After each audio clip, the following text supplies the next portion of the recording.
we're back and we're on chapter 10. And last time I didn't give a chance to show you that lovely picture of them coming off of the boat. Okay, so this is called Land of Hope and Glory. It's also the name of a very famous song. I skipped out of Southampton docks with my feet not quite touching the ground. My head felt light with excitement. As I dodged out of the way of throngs of people, I began to tell my mother all the news. My brothers and sisters also talking at the same time. Marmee looked so happy and smiling, more beautiful than I remembered her. She told us that Cynthia and Junior were waiting for us with a friend in London. Dardy was at work as he was not allowed to take time off from the garage where he worked as a mechanic during the day.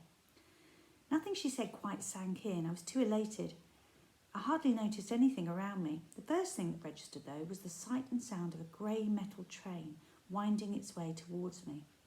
It travelled on a maze of lines that crisscrossed each other, and as it came closer, Marmee had to raise her voice to tell us to keep away from the edge.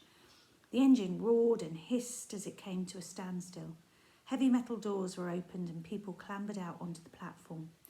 The train was so unlike the smaller ones back in Trinidad that I almost didn't recognise it as one. It stood there hissing and panting on its tracks, resting like an animal waiting to pounce again. Look at that. Beautiful illustration. A loud, distorted voice suddenly spoke, and the sound nearly made me jump out of my skin. It was the announcer telling us that the train would soon be leaving for Waterloo. We climbed onto the train excitedly and sat on the cushioned seats. Marmee told us we didn't have to clutch onto our luggage, and she put our bags up on the racks provided. I felt like a princess travelling in style. We all rushed over to the window as the train pulled out of the terminal building.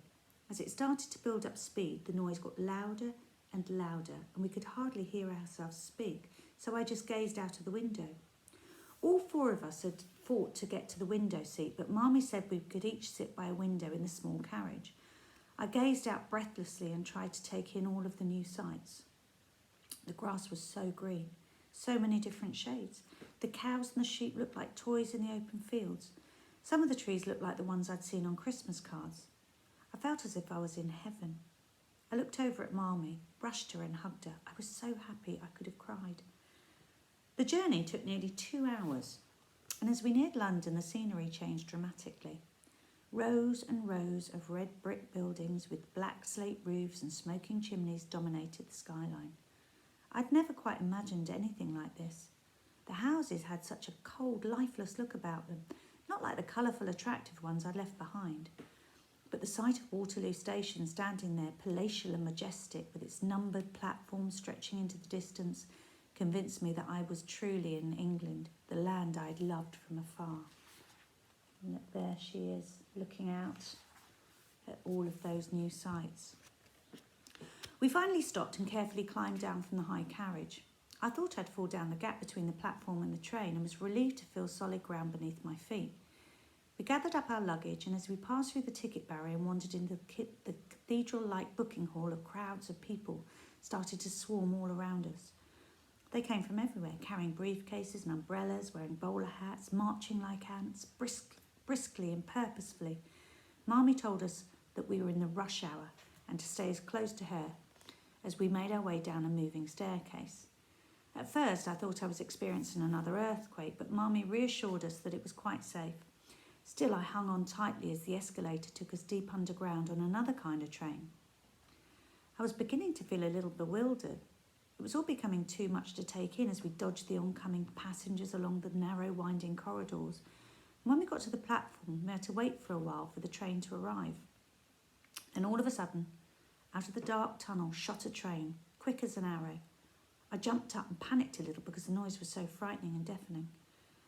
I began to feel drugged on a cocktail of different sounds. New sounds that my head and body would have to get used to. Only my excitement kept me going. I'd only been in England for 6 hours, but I'd experienced more than I'd thought absolutely imaginable. And here I was, travelling deep under the ground in a fast-moving train with automatic closing doors, which made it feel as if I was travelling in space. None of us spoke, but our eyes were wide open in amazement. Eventually, we got to our stop. Marmee told us it was Turnham Green Station.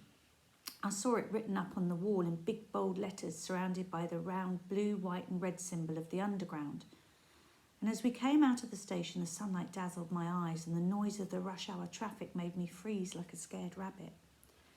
My new world seemed like a fast-moving jungle as Marmee led the way home and we all trailed along behind her on the hard concrete pavements.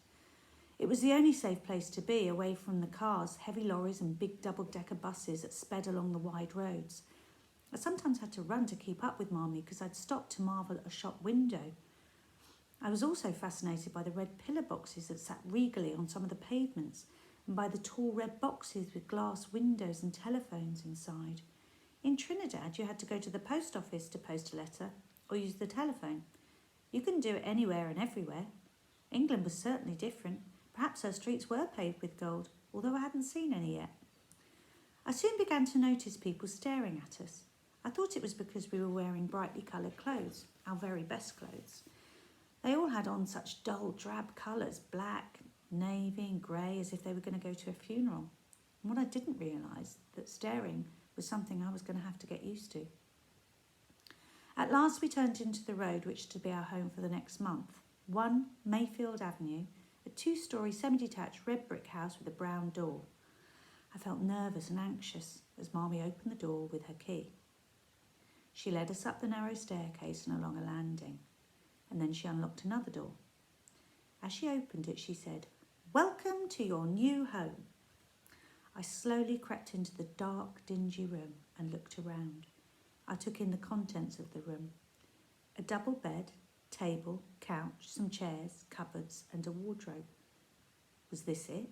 Surely this couldn't be what we'd travelled thousands of miles for. Was I to start my life living in this cluttered room? I felt a swell of disappointment rising inside. The whole day had left me emotionally drained, and to crown it all, I'd ended up in one room which all of us would have to share. I hadn't considered the fact that it was all my parents could afford and that they'd saved every penny to send for us to be together. All I knew was this not what I wanted my new home to be. My dreams were shattered and scattered. I suddenly burst into hysterical tears. Sandra started to cry too, and then the boys joined in. Nothing Marmee said could comfort us. She started to cry as well and began to prepare a meal. At least that was the one thing that hadn't changed. Marmee and her cooking.